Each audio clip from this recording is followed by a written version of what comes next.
Hi hello అందరికీ నమస్కారం. నేను మెదక్ పార్లమెంట్ పరిధిలోని గజ్వేల్ నియోజకవర్గంలో ఉన్నాను. మే 13న లోక్సభ ఎన్నికలు జరగనున్న నేపథ్యంలో మెదక్ పార్లమెంట్ స్థానం పట్ల ఒక ఆసక్తికరమైన చర్చ అయితే నడుస్తుంది. మెదక్ పార్లమెంట్ పరిధిలోని 7 నియోజకవర్గాల్లో 6 నియోజకవర్గాల్లో గత ఎన్నికల్లో బీఆర్ఎస్ పార్టీ విజయం సాధించగా ఒక స్థానంలో కాంగ్రెస్ పార్టీ విజయం సాధించింది. ఈ పార్లమెంట్ లోనే మాజీ ముఖ్యమంత్రి కేసీఆర్ ప్రాతినిధ్యం వహిస్తున్న గజ్వేల్ నియోజకవర్గం, మాజీ మంత్రి హరీష్ రావు ప్రాతినిధ్యం వహిస్తున్న సిద్దిపేట నియోజకవర్గాలు ఉన్నాయి. కాబట్టి లోక్సభ ఎన్నికల్లో గెలిపే లక్ష్యంగా మెదక్ పార్లమెంట్ నుండి ఒక బలమైన అభ్యర్థిని ఎన్నికల బరిలో నిలిపింది బీఆర్ఎస్ పార్టీ. ఆయన పేరు పి వెంకట్రామరెడ్డి.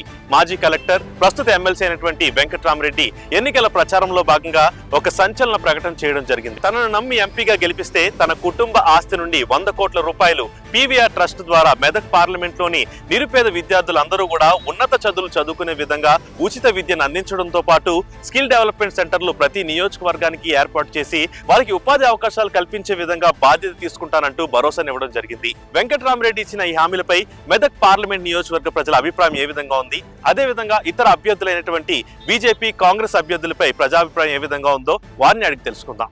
మెదక్ పార్లమెంట్ కి సంబంధించి ఇప్పుడు ప్రస్తుతానికి 3 అభ్యర్థులు ప్రధానంగా ఎన్నికల బరిలో ఉన్నారు. ఏ అభ్యర్థి మీకు బెటర్ సర్వీస్ ఇస్తారనుకుంటున్నారు మీరు?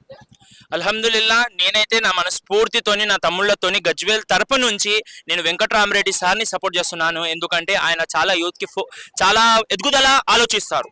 ఇప్పుడు వెంకట్రామరెడ్డి కొన్ని హామీలు అయితే ఇవ్వడం జరిగింది. ప్రధానంగా ఆయన కుటుంబ ఆస్తి నుండి ఒక 100 కోట్ల రూపాయలు యువత భవిష్యత్తు కోసం, వాళ్ళ ఎడ్యుకేషన్ పరంగా కానివ్వండి, ఉద్యోగ అవకాశాల గురించి కానివ్వండి, కొన్ని హామీలు ఇవ్వడం జరిగింది. దాని పట్ల మీ అభిప్రాయం ఏంటి? మన పైసలు ఖర్చు పెట్టాలంటే ఈ నౌ ఇన్ దిస్ సిచ్యువేషన్ అది చాలా పెద్ద మాట. అల్హమ్దుల్లా, ఎందుకంటే గవర్నమెంట్ డబ్బులతోనే గరీబులకు అందు చేస్తున్నారు. అది కూడా బరాబర్ వస్తలేదు. ఆయన తన సొంత డబ్బులతోని పేద పిల్లలకు ఎడ్యుకేషన్ కానివ్వండి, పిల్లలకు పెళ్లిళ్ళు కావాలండి, ఏ రకమైనది కావాలండి, ఆయన హెల్ప్ చేయడానికి తన సొంత డబ్బులతోని ముంగట్టుకు వస్తున్నారు. నేను చాలా మనస్ఫూర్తితోని నేను కృతజ్ఞతలు తెలుపుతున్నాను. మాకు ఎవ్వరు సాయం చేస్తే వాళ్ళకేస్తాం అనుకున్నాము. అప్పుడు ఏమనుకున్నాము, కాంగ్రెస్ ప్రభుత్వం వస్తే సాయం చేస్తా అని, ఇట్లా చేస్తా అట్లా చేస్తా అని అన్ని చెప్పిండని ఆయనని గెలిపించినాం. ఇప్పటి వరకు పింఛన్ లేదు, మా ఆయన చచ్చిపోయిండు, కూలి వేసుకొని బతుకుతున్నాం. మాకు భూమి లేదు, ఇల్లు లేదు. గింత గుడిసె చూపెడతా, గుడిసెలు ఉంటా. 2 కొడుకులు చదువుకురు, జాబులు లేక పట్నం బతక పోయిర్రు, కూలి నాలి చేసుకొని బతుకుతున్నారు కొడుకులు. బిడ్డను కూడా చదివించిన, ఆమెను ఒక ఇంటికి ఇచ్చిన, ఆమె కూలే చేసుకుంటుంది.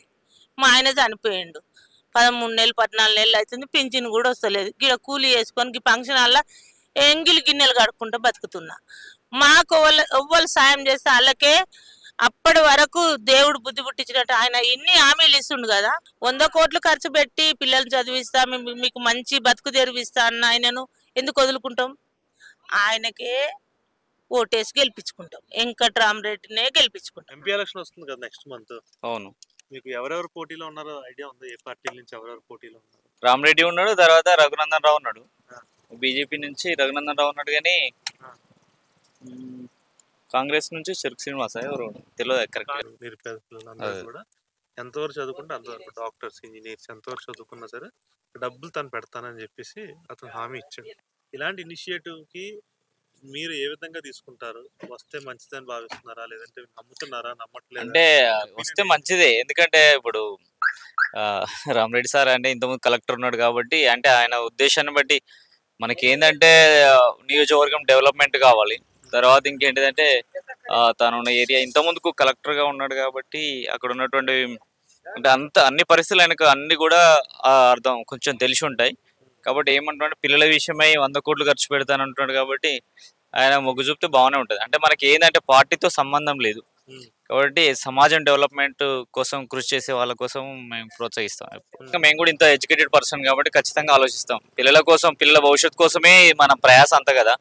కాబట్టి వాళ్ళ కోసం మేము ఖచ్చితంగా మరి మా పిల్లలకు మొగ్గు చూపే, మళ్ళీ మా కోసం అంటే వాళ్ళు కష్టపడి 100 కోట్లు ఖర్చు పెట్టి డెవలప్మెంట్ చేస్తున్నప్పుడు ఖచ్చితంగా ఓటు విషయంలో నో ప్రాబ్లం చేస్తాం ఖచ్చితంగా. కొంచెం బాగుంది రాజింగ్ అంటే ఇప్పుడు మొన్న అయితే ఇక్కడ అయితే సెకండ్ లిస్ట్ లో బీజేపీ ఉంది, ఫస్ట్ బీఆర్ఎస్ ఉన్నది. బీఆర్ఎస్ ఉంది ప్రస్తుతానికి ఇక్కడ. కాకపోతే సెకండ్ లిస్ట్ ఎవరు వస్తారు అనేది పోటీ ఉంటుంది. బీఆర్ఎస్ లీడింగ్ ఉంటుంది ఇక్కడ. కాకపోతే అంటే బీజేపీ యూత్ ప్రాబ్లం బీజేపీ వస్తుంది. రంగనాథ్ వెంకటరామన్ వచ్చింది కాబట్టి ఆయన వ్యక్తిగా మొన్న ఓడిపోయింది కాబట్టి వచ్చే అవకాశం కూడా ఉంటుంది. అదే ఓడిపోయింది వేద్దాం రా అని కొందరు ఉంటుంది, లేదా పార్టీ ఫీలింగ్ కొందరు ఉంటారు. రకరకాల 3-4 రకాల ఆలోచనలు ఉంటాయి. వాళ్ళు పార్టీ ఫీలింగ్ ఇస్తారు. అదే పోనీ వేద్దాం ఒకసారి ఓడిపోయింది ఒక్కడు ఉంటుంది. రకరకాల విషయం, రకరకాల 4-5 రకాల విషయం ఉంటాయి, చెప్పలేము. వెంకటరామరెడ్డి అంటే కలెక్టర్ ఉండే, ఇప్పుడు ఏం చెప్తారు రాజకీయ కొత్తగా దిగిండు. మొన్న ఎమ్మెల్సీ ఉండే బీఆర్ఎస్ పార్టీలో, ఏం చెప్పలేము. దిగిన రంగం దిగిన అది ఇంకా ఏం తెలుస్తుంది చెప్పలేము. ముగ్గురు అభ్యర్థులు పోల్చుకుంటే మెదక్ పార్లమెంట్ నియోజకవర్గ అభివృద్ధికి ఎవరు వస్తే కొంచెం మంచి జరుగుతుంది మీ ఒపీనియన్? బీఆర్ఎస్ పార్టీ అభ్యర్థి అయితే బెటర్ అనుకుంటున్నాం. ఎందువల్ల అంటే ఆల్రెడీ ఐఏఎస్ అంటే వాళ్ళు ఎంతో వాళ్ళు స్టడీ పరంగా అయితే చాలా వరకు అయితే వాళ్ళకి అవగాహన ఉంటుంది. ఎందుకంటే ఫ్యూచర్లో అందరికి కావాల్సిన స్టడీ, దాని పరంగా జాబ్స్ కావాలి, అభివృద్ధి కావాలి. ఒక ఐఏఎస్ చదవడం అంటే మామూలు విషయం కాదు. ఒక ఐఏఎస్ క్యాండిడేట్ అంటే ఆల్మోస్ట్ అన్ని రకాలుగా అన్ని రంగాల్లో ఆరితేరిన వ్యక్తి అయి ఉంటారు. కాబట్టి అలాంటి వ్యక్తి ఇక్కడ ఇట్లాంటి ఒక 100 కోట్లు ఖర్చు పెట్టి ఫండ్ ఇచ్చినా రాకుండా సొంతంగా పెడుతున్నా డిసిషన్ తీసుకున్నా, అది great first of all. Second విషయం వచ్చేసి ఆ ఫండ్ పెట్టడం దాంట్లో ఒక కేటాయించడం ఉంటుంది. మామూలుగా బయట చిన్న చిన్న వాటికి వేరే దేనికో కాకుండా పిల్లలకు స్టడీ పరంగా జాబ్స్ పరంగా కొందరు ఎగ్జామ్స్ ఫీజు కట్టని వాళ్ళు ఉంటారు, వాళ్ళకి ఇట్లా కేటాయిస్తారు అన్నారు. అది గ్రేట్ డిసిషన్ కాబట్టి నేను ఆ వ్యక్తికి ఓటేస్తాను. ముగ్గురు అభ్యర్థుల్లో ఏ అభ్యర్థి వస్తే మెదక్ పార్లమెంట్ కొంచెం మంచి జరుగుతుంది అనుకుంటున్నారు మీరు? ఇక్కడైతే ఎట్లయినా మన టీఆర్ఎస్ నుంచి వెంకటరామరెడ్డి గారే వాళ్ళే గెలుస్తారని అనుకుంటున్నాను. ఎందుకంటే మళ్ళీ 3-4 కాన్స్టిట్యున్సీ వాళ్ళే ఉన్నాయి కదా టీఆర్ఎస్, ఆయనే గెలుస్తాడు అనుకుంటా. ఇప్పుడు ఆయన ఒక ప్రకటన అయితే చేశాడండి, 100 కోట్ల రూపాయలు నిరుపేద విద్యార్థులందరికీ కూడా వాళ్ళ ఎడ్యుకేషన్ కోసం ఖర్చు పెడుతున్నాను. సో ఈ హామీని మీరు ఏ విధంగా చూస్తారు? నెరవేరుస్తుండొచ్చు అనుకుంటా. ఎందుకంటే ఇప్పటివరకల్లా మన కేసీఆర్ గారు ఏమేమి చెప్పారో అవన్నీ పనులు అయినాయి ఇక్కడ. వాస్తవానికి 100% అయినాయి. ఎందుకంటే అందరు సంతోషంగా ఉన్నారు అన్నట్టు మన కేసీఆర్ గారి ప్రభుత్వంతో 10 years మొత్తంలో 15 ఏళ్ళ మొత్తం. ఇప్పుడు వాళ్ళ తరఫంగా మళ్ళీ వెంకటరామరెడ్డి గారికి బలపరిచి వాళ్ళు రంగంలో దిస్తారంటే మళ్ళీ అందరికీ ప్రజలకి సహాయం దొరుకుతుందని అందరికి ఉద్దేశం ఉంది. పార్లమెంట్ లో ఏ పార్టీ రాబోతుంది సార్? మీ యువకులందరూ కూడా ఇటువైపు ఉన్నారు. మేము ఉన్నది మొత్తం కేసీఆర్. ఇక్కడనే గజ్జెల్లే మాకేం లేదన్న, మళ్ళీ కేసీఆర్ వస్తే చాలు మాకు, అంతే. అంతకుమించి ఏం లేదు. ఆయన వస్తే ఆటోమేటిక్గా అన్నీ వచ్చేస్తాయి. నాయకులు ఉంటారు అందరు, కానీ కుర్ర వాళ్ళని ఎవరిని పట్టించుకోరు. కానీ వెంకటరావు రెడ్డి అన్న మా కోసం 100 కోట్లు ఖర్చు పెట్టి మాకు ఒక మంచి పని చేస్తున్నాడు. అదొక్కటి చాలా మాకు సంతోషం. ఇప్పుడు ముగ్గురు అభ్యర్థులు ఉన్నారన్న, ముగ్గురు అభ్యర్థుల్లో ఏ అభ్యర్థి వస్తే కొంచెం బీఆర్ఎస్ అభ్యర్థి వస్తే బెనిఫిట్. బీఆర్ఎస్ నుంచి ఎవరున్నారు? వెంకటరామరెడ్డి వస్తే ఎందుకు బాగుంటుంది అనుకుంటే వీళ్ళిద్దరితో పోలిస్తే ఈయన ఎందుకు కొంచెం బెటర్ అనుకుంటున్నారు మీరు? ఆయన సొంత డబ్బులు పెట్టుకుంటున్నాను అన్న, సొంత డబ్బులు పెట్టుకున్నాను, పిల్లలకు చదివిస్తుంటున్నాను. ఇట్లా అన్ని ఏ పనులైనా గవర్నమెంట్ ఇవ్వకుండా ఇచ్చినా నా డబ్బులు పెట్టుకొని చేస్తుంటున్నాను కదా. వీళ్ళు అయితే అలాంటి హామీలు ఇవ్వలేదా? ఇవ్వాలి ఇంకా ఇవ్వలే. అంటే వ్యక్తిపరంగా మీకు తెలుసా వెంకటరామరెడ్డి? తెలుసు, చూసిన. ఏ రకంగా? మనకు ఇక్కడ సిద్దిపేట జిల్లా అయినాక ఇక్కడ వచ్చిండు కదా కలెక్టర్ గా, అప్పుడు తెలుసు. మీరు ఎప్పుడైనా ఆయన నుంచి ఏమైనా సహాయం పొందారా కలెక్టర్ గా? మీరేమైనా చేశాడు, నాకైతే చేశాడు. ఏంటి? నాకు బ్యాంకు చెక్ జాగపోతే బ్యాంక్ చెక్ రాబడితే చేశారు, 2 రోజుల్లో పని చేశారు. అలా ఓటేసే ముందు అభ్యర్థులనే చూసుకుంటారు మీరు అందరూ కూడా, ఎవరు కొంచెం బెటర్ మనకి, ఎవరు బాగా చేస్తారని ఆలోచించుకుంటారు కదా. ఆలోచిస్తే వెంకటరామరెడ్డి ఏమనుకుంటాం, ఎందుకంటే ఇద్దరు క్యాండిడేట్లు ఇట్లా ఇద్దరు ఉన్నారు. కాంగ్రెస్ బీజేపీ నుంచి వాళ్ళు ఏమి హామీలు లేవు కదా. ఇప్పుడు సొంత డబ్బులు పెట్టుకుంటారు కాబట్టి మనకి బెనిఫిట్ ఉంటుంది కదా, పిల్లలకి ఇట్లా చదువుకి ఇట్లా బాగా పనిచేస్తుంది కదా. సొంత డబ్బులు పెట్టుకుని ఎవడు పెట్టాడు, ఎక్కడికి వెళ్ళి పెడతాడు సార్? ఎక్కడికి పెడతాడు? నేను సొంత డబ్బులు పెడతానని చెప్తున్నాడు. నేను ఎవరు చేయలేదు నేనైతే ఆ ప్రకటన అయితే నేను వినలేదు. ఒకవేళ వచ్చి ఉండొచ్చు కానీ నేనైతే వినలేదు. వస్తే మాత్రం చాలా మంచిదే, ఎందుకంటే యువతకు చేస్తే మాత్రం నేను ఒప్పుకుంటా. దానికి వస్తే మాత్రం చేస్తే మంచిదే. ముగ్గురులో పోల్చుకుంటే జనాలు దేనికి ప్రిఫరెన్స్, అంటే మీ పరంగా మీరు ఏం చూసి ఓటేస్తారు, ఏం ప్రిఫర్ చేస్తారు? టీఆర్ఎస్ చూసేస్తారు, బీఆర్ఎస్ కే సార్. బీఆర్ఎస్ అంటే ఏ రకంగా? ఇంకా డెవలప్మెంట్ బాగుంది కదా, చేశారు కదా ఇంతకుముందు టీఆర్ఎస్, ఇంతకుముందు చాలా బాగా చేశారు. చాలా రోడ్స్ కానీ చాలా డెవలప్మెంట్ చేశారు. చాలా 10 years నుంచి చాలా డెవలప్ అయింది గజ్వేల్ ఇక్కడ. ఇంత ముందుకే ఒక 10 years ముందుకు వెళ్ళిపోయింది.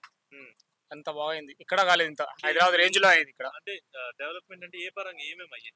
ఎడ్యుకేషన్ గా కానీ, రోడ్స్ కానీ, రింగ్ రోడ్ కానీ చాలా మంచిగా అయిపోయాయి ఇక్కడ. వీళ్ళు ముగ్గురుతో పోల్చుకుంటే అభ్యర్థుల్లో ఏ అభ్యర్థి బెటర్ అని మీరు భావిస్తున్నారు? ఈయన వెంకటరామరెడ్డి. ఎందువల్ల?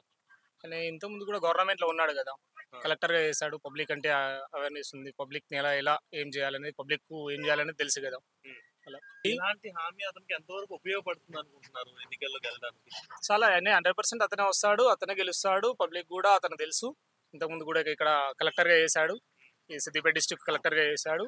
100% వెంకటరామరెడ్డి గెలుస్తాడు. వ్యాపారంలో ఉన్నారు. అవును. వ్యాపారస్తులు అందరూ కూడా ఏం మాట్లాడుకుంటారు, ఏ రకంగా ఉంది డిస్కషన్? అంటే యూత్ అయితే బీజేపీ అంటారు, పెద్దవాళ్ళు అయితే బీఆర్ఎస్ అంటారు. సో యూత్ లో కూడా కంప్లీట్ బీజేపీ అంటారు. కానీ పెద్దవాళ్ళు, ముసలి వాళ్ళు, పెన్షన్స్ కానీ, ఇవి కళ్యాణ లక్ష్మి కానీ, ఇవన్నీ రోడ్స్ కానీ ఇవన్నీ చేశారు కదా, బీఆర్ఎస్ వాళ్ళు చేశారు కదా. కంపల్సరీ 40 years పైన ఉన్న వాళ్ళు ప్రతి ఒక్కరు బీఆర్ఎస్కి ఇస్తారు. ఇక యూత్ అంటే బీజేపీ చెప్పలేదు. అతను సొంత డబ్బులు ఖర్చు పెట్టి చేస్తానని చెప్తున్నాడు. అతను ఇది ఎంతవరకు కుర్రవాళ్ళు నమ్ముతారు? బీఆర్ఎస్ పార్టీని నమ్ముతున్నారా? ఈయన పార్టీ నమ్ముకుని ఆయన సొంతంగా ఖర్చు పెడతా అని చెప్తున్నాడు. ఆయన మీరు నమ్మొచ్చు, నమ్మకపోవచ్చు, ఉండొచ్చు, ఉండకపోవచ్చు. ఇతర అభ్యర్థులతో పోల్చుకుంటే మీకున్న అభిప్రాయం? నాకున్న అభిప్రాయం అంటే ఆయన బెటర్ అనిపిస్తున్నారు. అంటే ఏ రకంగా? అయితే ఇప్పుడు చెప్పిన పార్టీ సంబంధం లేకుండా నా పైసలు సొంతం గెలిస్తే ఆ పార్టీ పైసలు కాకుండా నా పైసలతో కొన్ని చేస్తా అంటున్నాను కదా, దానికి ప్రిఫరెన్స్ ఇస్తా అంటున్నాను నేను. కాంగ్రెస్ పార్టీ వచ్చింది, మీకు వస్తున్నాయి పెన్షన్స్? పెన్షన్స్ వస్తున్నాయి అంతే, 2000. ఇంకేం లేదు. అప్పటి నుంచి వచ్చిన 2000, 4000 ఇస్తామన్నా ఇస్తారా ఇయ్యరా దేవునికి తెలుసు. కానీ ఏమైతే ఇంతవరకు ఇవ్వలేదు.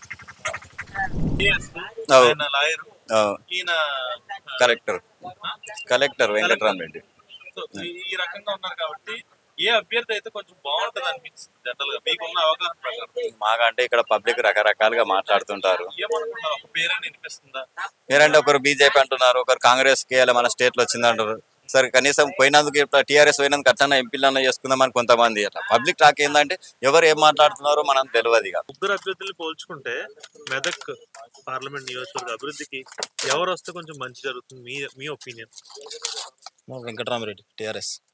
ఎందుకు? ఏ రకంగా? ఏ రకంగా అంటే పనులు అయినాయి కదా మాది ఇక్కడ, చాలా వరకు పనులు అయినాయి. ఇప్పుడు గజ్వేల్ నియోజకవర్గం మాది. ఆయన వస్తేనే బాగుంటది. ఇంతకుముందుకు కలెక్టర్ కదా, ఇంతకుముందుకు మాజీ కలెక్టర్, బాగుంటదని. సో కాంగ్రెస్, బీజేపీ, చాలా మంది బీజేపీ అని కూడా చెప్తున్నారు కొంతమంది. ఏమైనా అవకాశాలు ఉన్నాయా బీజేపీ? మెదక్ కాన్స్టిట్యూషన్ మాత్రం కష్టం. టీఆర్ఎస్ వస్తుంది ఖచ్చితంగా, వెంకటరామరెడ్డి గెలుస్తారు. ఆయన ఒక హామీ కూడా ఇచ్చున్నాడు ఈ మధ్య, 100 కోట్ల రూపాయలతో మెదక్ పార్లమెంట్ కాన్స్టిట్యూన్సీలో ఉన్న పిల్లలందరినీ కూడా ఫ్రీగా చదివిస్తాను. ప్రజాభిప్రాయం ఏ విధంగా ఉంది దీనికి? యాక్సెప్ట్ చేస్తున్నారా, నమ్ముతున్నారా అనేది? ఇక్కడైతే ఉన్నది బాగానే మా దిక్కు నమ్ముతారు. అంటే మీరు మీరు యూతే కాబట్టి జాబ్ చేస్తున్నారా లేదంటే చదువు అయ్యిందో, ఆయన ఇచ్చే హామీ పట్ల మీ ఒపీనియన్ ఏంటి? ఒకవేళ అది ఆయన చేయగలుగుతారు అనుకుంటున్నాం, చేయగలుగుతారు అనుకుంటాం. గతంలో ఇలాంటి హామీ ఎప్పుడైనా ఎవరైనా ఇవ్వడం చూసారా? సో ఒకవేళ ఇలాంటిది ఇంప్లిమెంట్ చేస్తే ఏ రకంగా మీకు బెనిఫిట్ అవుతుంది అందరికీ? బాగానే ఉంటది. ఇంతకుముందు కూడా మన కొత్త ప్రభాకర్ రెడ్డి గెలిచింది కదా, చాలా వరకు పనులు అయినాయి. టీఆర్ఎస్ వస్తేనే మాకైతే బాగుంటది. ఇప్పుడు మనకు కాంగ్రెస్ ఉంది కదా మన అధికారంలో, అంతా అది కూడా గెలిస్తే కూడా అంత వాళ్ళ రాజ్యం అవుతుంది. ఆపోజిట్ ఉంటే బాగుంటది కదా. ఎంపీ ఎలక్షన్లు కూడా ఇప్పుడు మనకు ఎంపీ ఒకరు ఉండాలి, ఎమ్మెల్యే పరంగా వాళ్ళు ఉంటే బాగుంటది. ప్రతిపక్షం అనేది గట్టిగా ఉంటే మనకు కూడా పనులు చాలా బాగా అవుతాయని మా ఉద్దేశం. కాంగ్రెస్ వచ్చి ఒక 4 నెలలు అయింది కదా, ఎలా ఉంది మీకు ఇప్పుడు? ఇంత అంత ఆయన ఉన్నవాడే న్యాయం లేదని ఏం సింగారు 4000 చేస్తాడు ఈ వారం కూడా బస్సులు ఫ్రీ పెట్టే వాళ్ళు. ఆ బస్సులు వేస్ట్ గా పెట్టిండు, గుద్దుకుంటారు. ముసలి అయితే ఎక్కడిస్తలేరు. ఆ కండక్టర్ అయితే సీరియస్ అవుతుర్రు. బస్సు మా సెంటర్ పోతే బస్సు పోదు అంటారు.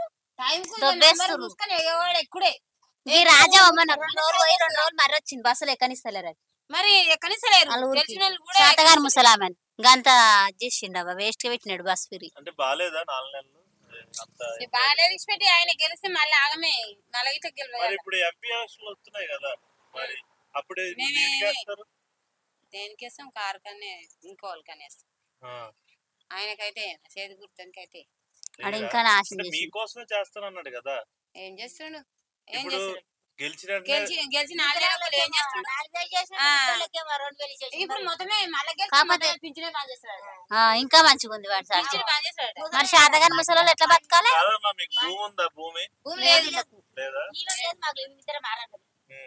భూమి అవతల లేదు ఇప్పుడు 2 లక్షలు రుణమాఫీ చేస్తానన్నాడు రైతులకు చేశాడా లేదు లేదు ఇప్పుడు మీకు మహిళలందరికీ 2500 ఇస్తానని ఇచ్చాడా లేదు లేదు కాదు వచ్చే పింఛనే ఇప్పుడు 2500 అన్నారు లేడు ఈమె ఒక్కతే ఓ పిల్లలు పట్టుకుని ఆమె భర్త చనిపోయిండు ఆమె ఒక్కతే ఉంది అత్త లేదు మామ లేడు మొగలు లేడు ఇంకా పోరికి పింఛన్ వస్తుంది పింఛన్ వస్తే పింఛన్ కట్ చేసాడు మళ్ళీ గెలిస్తే ఎందుకు గెలిపించడానికి అవసరమా వేయద్దు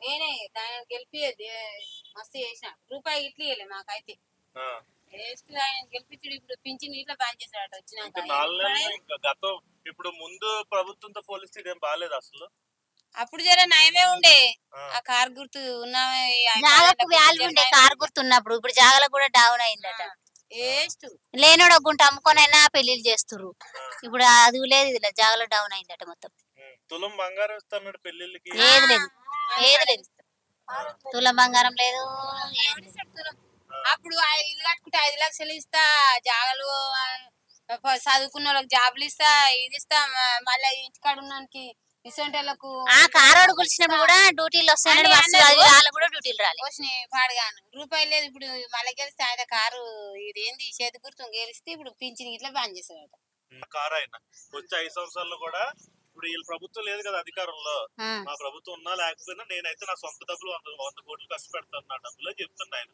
ఏమంటారు దానికి నమ్ముతారా నమ్మరా నమ్ముతాం ఆయన అయితే అసలు మా నమ్ముతాం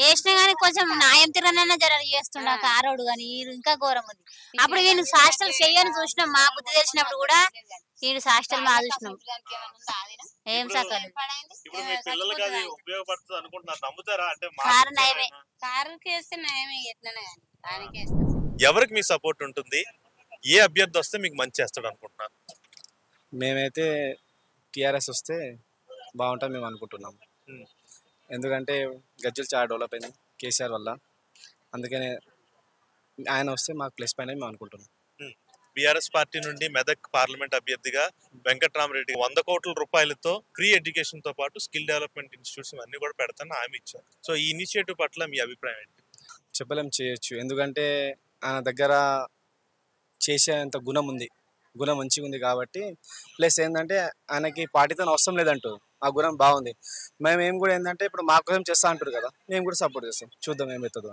సో ఇదండి మెదక్ పార్లమెంట్ నియోజకవర్గానికి సంబంధించి ప్రజల అభిప్రాయం ఈ వీడియోపై మీ అభిప్రాయాన్ని కామెంట్ బాక్స్ ద్వారా మాకు తెలియజేయండి అలాగే ఇలాంటి మరిన్ని ఇంట్రెస్టింగ్ వీడియోల కోసం మన ఛానల్ సబ్స్క్రైబ్ చేసుకొని ఫాలో అవ్వండి